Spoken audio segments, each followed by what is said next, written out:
오늘 하나님께서 우리에게 주신 말씀은 구약 성경 사사기 6장 11절부터 18절까지의 말씀입니다.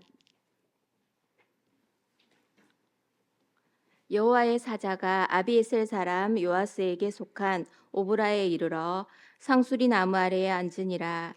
마침 요아스의 아들 기드온이 미디안 사람에게 알리지 아니하려 하여 밀을 포도주 틀에서 타작하더니 여호와의 사자가 기드온에게 나타나 이르되 큰 용사여 여호와께서 너와 함께 계시도다 하매 기드온이 그에게 대답하되 오 나의 주여 여호와께서 우리와 함께 계시면 어찌하여 이 모든 일이 우리에게 일어났나이까.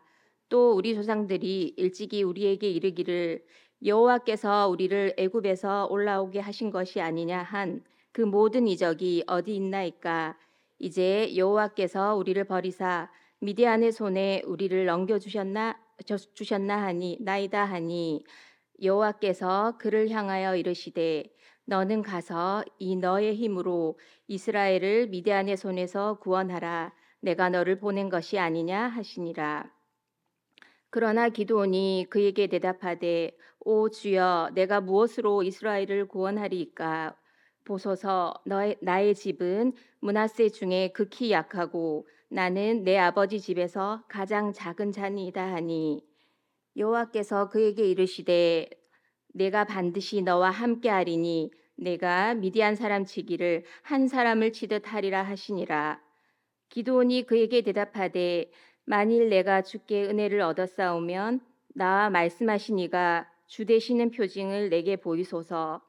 내가 예물을 가지고 다시 주께로 와서 그것을 주 앞에 드리기까지 이곳을 떠나지 마시기를 원하나이다 하니 그가 이르되 내가 너 돌아올 때까지 머무르리라 하니라. 아멘. 삼일절 예배를 우리 믿음 안에서 드린다라고 하는 것은 굉장히 의미 있는 것 같습니다. 민족의 아픔과 시대적 고통을 우리가 외면하지 않고 그것을 우리가 신앙 가운데 해석하면서 우리가 다시 한번 더 나은 미래로, 더 나은 그런 믿음의 순간들로 이어간다는 점에서 참 의미가 있다는 생각이 듭니다. 오늘 하나님 앞에 드리는 이 3.1절 기념 예배를 통해 하나님의 임재가 가득하고 하나님의 뜻을 발견하는 귀한 시간 되기를 간절히 소망합니다. 여러분 2월 14일이 어떤 날인지 아십니까?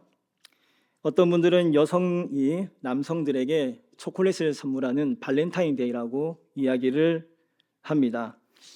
젊은 남성들은 이날 주변 여성들에게 내심 초콜릿을 받지 않을까 이런 기대감이 있다는 생각이 듭니다.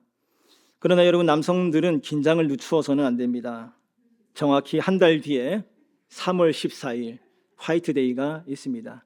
여러분 화이트데이가 무엇입니까? 남자가 여성에게 초콜릿과 사탕을 주는 날이죠. 여러분 여성분들 기대하시길 바랍니다. 제가 설교 시간에 얘기를 했기 때문에 아마 집에 가시면 남성분들이 좀 더 다른 시선으로 뭔가 준비하지 않을까 이런 생각을 해봅니다. 아내에게 점수를 딸 수 있는 좋은 기회이기도 합니다. 편안하게 선물을 주고받으면서 서로에 대한 관심과 사랑을 확인할 수 있죠. 그런데 여러분 역사적으로 보면 2월 14일은 또 다른 의미를 갖습니다. 바로 안중근 의사가 하얼빈역에서 이토 히로부미를 저격하고 중국 리순 감옥에서 사형 선고를 받은 날입니다. 그는 일산의학을 강제로 체결하는 중요한 역할을 했던 이토 히로부미가 러시아와의 협약을 위해 하얼빈에 온다는 소식을 듣고 동지들과 함께 그를 죽이기로 결심을 합니다. 두 나라 대표가 만나는 자리에서 이토를 사살한다면 전 세계에 우리나라의 어떤 아픔과 일제의 만행을 알릴 수 있다는 그러한 기대감 때문이었겠죠. 그러나 여러분 이 일은 생각만큼 쉽지는 않습니다. 이토의 도착 시간을 잘 모르고 더 중요한 것은 안중근 의사가 이토 히로부미의 얼굴을 잘 몰랐기 때문입니다. 그럼에도 그는 열차에서 내리는 이토를 사살하는 데 성공을 합니다. 총 6발을 쏘았는데요. 그중 3발은 이토 히로부미를 정확하게 저격을 하고 나머지 3발은 그를 따르던 수행원을 명중시킵니다. 거사를 마친 안중근은 하늘을 향해 코리아 만세, 코리아 만세를 크게 외쳤고 저항 없이 순수하게 체포당하십니다. 그리고 하얼빈에서 900km 떨어진 리순 감옥에서 첫 번째 재판 일주일 뒤에 1910년 2월 14일에 사형 선고를 받으시고 3월 26일에 숨을 거두십니다. 자신을 면회해왔던 가족들의 얼굴을 보지 못하고 돌아가셨습니다. 그는 죽기 전에 유언을 남기셨는데요. 자신이 시신이 고국으로 돌아갈 수 없으니 자신의 시신을 하얼빈 공원 옆에 묻어두었다가 우리나라가 독립을 하면 자신의 시신을 고국에 묻어달라고 말씀하셨습니다. 그러면 대한독립 소리가 들릴 터이고 그 소리를 듣고 천국에서 내가 춤을 추겠노라 라고 말씀하십니다. 32살이라는 이른 나이에 목숨을 잃었지만 그의 용기와 헌신은 독립운동에 큰 울림을 주었습니다.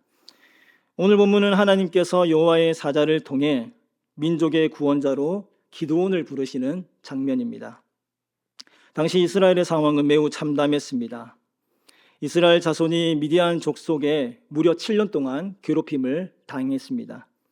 사사기 6장 3절에서 6절까지의 말씀을 보시면 그러한 고통이 얼마나 극심했는지를 잘 보여주고 있는데요. 이스라엘 백성들이 파종을 당할 때가 되면 그들이 쳐들어와서 토지의 소산을 빼앗아 굶주림에 놓이게 되었고 양이나 소, 나귀와 같은 가축도 다 앗아갔습니다. 얼마나 그들의 약탈이 심했는지 그들이 메뚜기와 같이 온 땅을 황폐하게 했다고 합니다. 하나님께서는 그들의 부르짖음을 들으시고 선지자를 보내어서 두려워하지 말라, 걱정하지 말라 위로해 주시지만 그들은 하나님의 음성을 듣지 못했습니다. 소망이 보이지 않습니다. 이러한 참담한 현실 속에서 하나님께서는 이스라엘 백성들을 구원하기 위해 기드온을 민족의 용사로 부르십니다.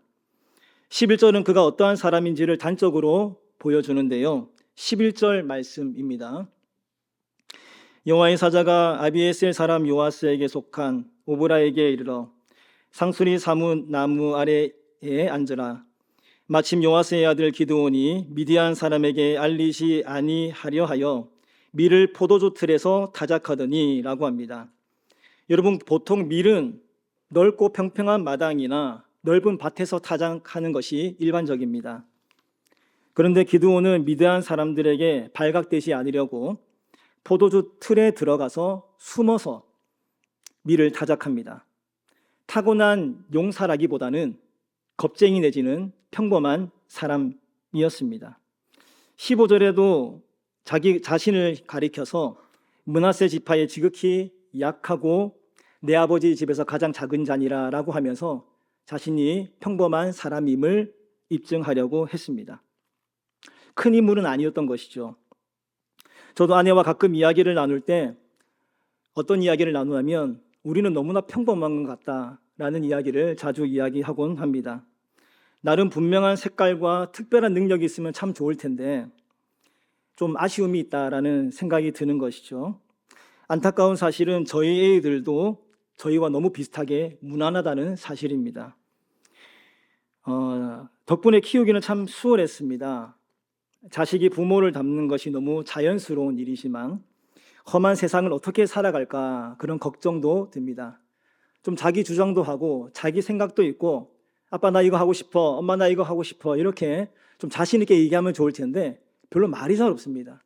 그래서 디모디브에 아이들을 보내서 신앙생활을 하고 있는데 선생님들이 많이 답답해하지 않으실까 그런 걱정을 하게 됩니다. 그래도 지금까지 아내와 잘 살아왔으니 저희 아이들도 잘 해내지 않을까 생각은 듭니다. 기드온도 마찬가지입니다. 공적인 문제에 관심을 갖기보다는 먹고 사는 문제에 더 전공긍긍했습니다. 그런 기드온에게 여호와의 사자가 찾아와서 이렇게 말씀합니다. 12절 말씀인데요. 여호와의 사자가 기드온에게 나타나 이르되 큰 용사여 아버지께서 너와 함께 하시는 도다. 아멘. 개인의 안위만을 걱정하는 기드온에게 오히려 너는 큰 용사다 그렇게 격려하며 말씀해 주십니다. 여러분, 하나님께서 왜 이렇게 말씀하셨을까요? 하나님께서는 지금 현재의 기드온의 모습을 보는 것이 아니라 그 기드온 안에 있는 무한한 가능성을 보시기 때문에 그렇습니다. 기도는 작습니다. 심약합니다. 현실의 문제 앞에 갈대처럼 흔들립니다. 그럼에도 하나님께서는 기도원 안에 있는 무한한 가능성의 씨앗을 주목하시고 큰 용사라고 말씀해 주십니다. 여러분, 베드로를 한번 생각해 보십시오. 베드로는 어부였습니다. 그러나 예수님을 만나고 나서 사람을 낚는 어부가 되었습니다. 세계 열방을 향한 전도자가 된 것이죠. 주는 그리스도시요 살아계신 하나님의 아들이십니다라는 위대한 고백을 했습니다. 그것에 너무 예수님이 감격하셔서 너 위에 반석 위에 교회를 세우겠다, 그렇게 말씀하십니다. 물론 이후에도 실수가 많았습니다. 순환 예고하시는 예수님을 책망하기도 하고 과야바 관저에서 예수님을 3번이나 부인했습니다. 그럼에도 예수님은 베드로를 회복시키셔서 복음의 도구로 사용하셨습니다. 그 안에 있는 무한한 가능성을 예수님께서 베드로 안에 보신 것입니다. 여러분, 우리는 스스로를 평가절하할 때가 있습니다. 가끔 사람들 중에 식민지 근대화론이라는 것을 주장하는 사람들이 있습니다. 여러분, 극우적인 시각을 가진 일본인들과 소수의 한국인들이 이것을 주장합니다. 식민지 근대화론이라는 것은 일본이 우리나라를 36년간 통치함으로 근대화에 중요한 역할을 했다는 주장입니다. 신식 건물과 철도를 만들고 서구적인 교육을 받게 해주었으니 우리에게 고마워해야 한다는 거죠. 완전히 왜곡된 역사가 아니고 패배주의적인 관점이 아닐 수 없습니다. 민족을 완전히 말살시키기 위한 그들의 파렴치한 전략을 미화한 것입니다. 여러분, 이러한 터무니없는 주장에 대해서 사람들이 흔들리는 이유가 무엇입니까? 우리 스스로가 별 볼 일 없는 존재라고 생각하기 때문입니다. 하나님의 시각으로 우리 자신과 우리 대한민국이 가진 가치를 바라보지 않기 때문에 그렇습니다. 여러분, 덴마크 철학자 키에르케고르는 죽음에 이르는 병을 절망이라고 했습니다. 이 병에 걸린 사람들이 어떤 사람입니까? 키에르케고르에 의하면 자신이 누구인지를 모르는 사람입니다. 내가 얼마나 존귀한 자인지, 얼마나 위대한 일을 성취할 수 있는 무한한 가능성을 가진 사람인지를 모르는 사람이 이 죽음에 이르는 절망이라는 병에 걸린 것이라는 것이죠. 키에르케고르는 이게 죄라고 말합니다. 도덕적인 죄도 죄이지만 자신이 누구인지를, 하나님 안에서의 분명한 가치와 자신의 존재의 의미들을 발견하지 못하는 사람이 이러한 사람이라고 합니다. 여러분, 그렇다면 내가 누구인지 얼마나 존귀한 자를 알기 위해서는 어떻게 해야 합니까? 하나님을 믿으면 됩니다. 신앙 안에서 발견할 수 있는 것입니다. 왜냐하면 하나님 안에서 나의 무한한 가능성을 발견할 수 있기 때문입니다. 나는 연약하지만 하나님의 시각으로 우리를 바라볼 때 우리는 바른 정체성과 우리의 존재의 가치를 알아볼 수 있습니다. 여러분, 하나님께서 우리의 자신과 우리의 속한 공동체에 원대한 계획을 가지고 계심을 여러분 믿으시기를 바랍니다. 교회를 세우시고 세계 평화와 인류의 발전을 위해 쓰임받는 존재로 우리를 사용하실 것입니다. 땅끝까지 이르러 하나님 나라의 복음을 전하는 복음의 도구로 사용해 주십니다. 세상이 감당치 못하는 큰 용사로 여러분 한 분 한 분을 세워주실 것입니다. 그러나 여러분, 이러한 하나님의 희망적인 선언에도 기드온은 하나님이 자신을 부르시는 것을 확신하지 못했습니다. 오히려 여호와의 사자에게 이렇게 질문합니다. 13절 상반절 말씀인데요.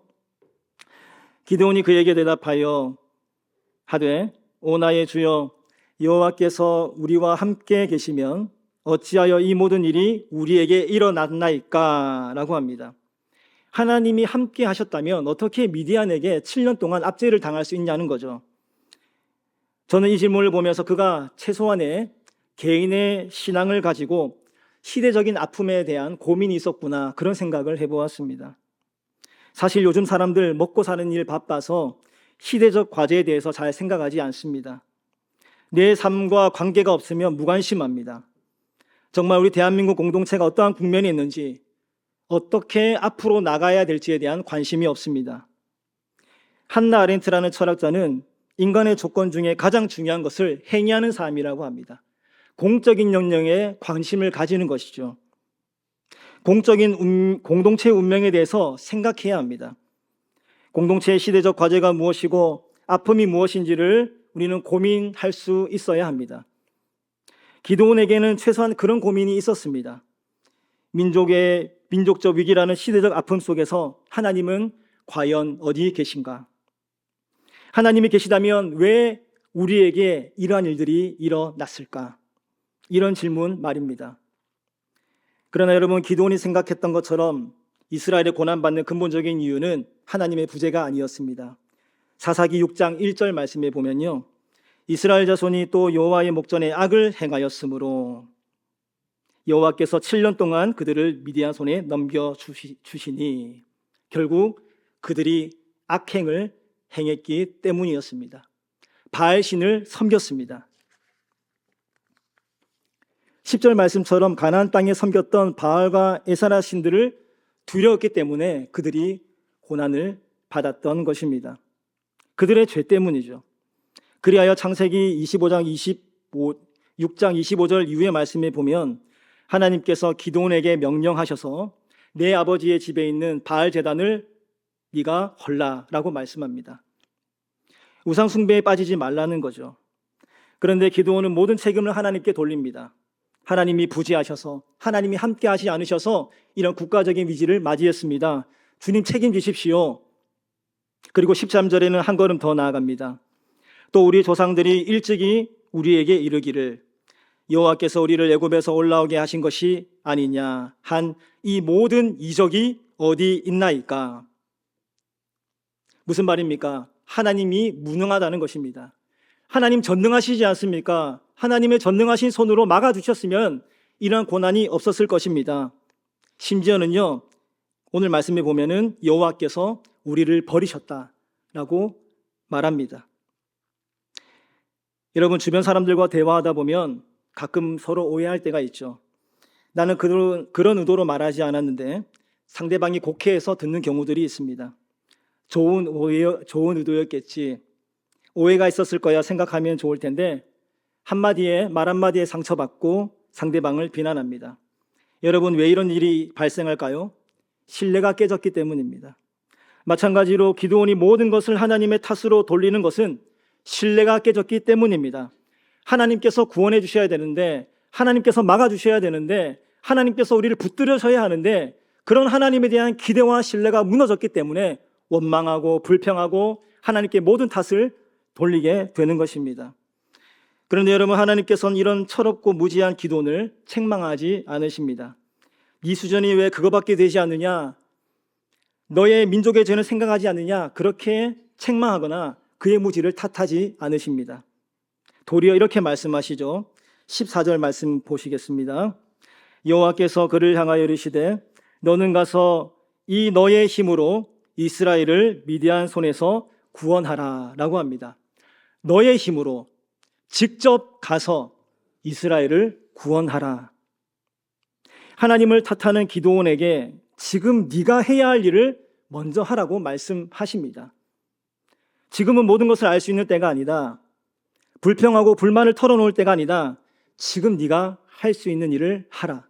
그렇게 도전하고 계십니다. 우리도 여러분, 인생의 모든 문제를 하나님의 탓으로 돌릴 때가 있습니다. 하나님, 왜 저는 이런 질병으로 고통받고 있습니까? 우리는 잘 먹고 잘 사는데 지구 반대편에 있는 아프리카인들은 왜 아직도 굶주림에 허덕이고 있습니까? 왜 우리 조국은 일제의 폭압 속에서 살아야만 했습니까? 이렇게 질문합니다.